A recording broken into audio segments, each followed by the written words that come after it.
Hello viewers, আজকে আমার দোকান থেকে সরাসরি দেখাচ্ছি বাংলাদেশে কিভাবে জিনিসপত্রের দাম প্রতারণার সাথে বাড়ছে।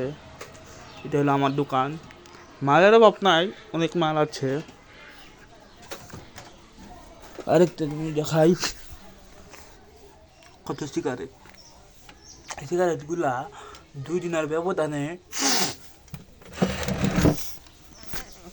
আপনার বাড়ছে। প্যাকেট প্রতি 10 টাকা। আমি আপনাকে মূল্যটা দেখাচ্ছি। এটার মূল্য হলো 108 টাকা, কিন্তু বিক্রি হয় 120 টাকায়। দেখাবো সয়াবিন তেলের কি অবস্থা।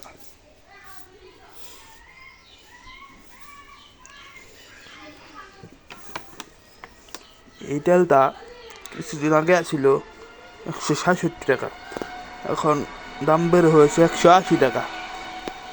এভাবে যদি বাড়ে তাহলে গরিব মানুষ কি খাবে?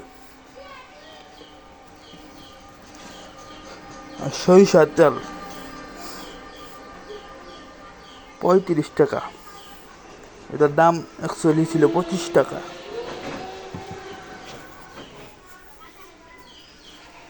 আজকে এই পর্যন্তই। এভাবে দাম বাড়লে মানুষ আর খেতে পারবে না, অনেক কষ্ট।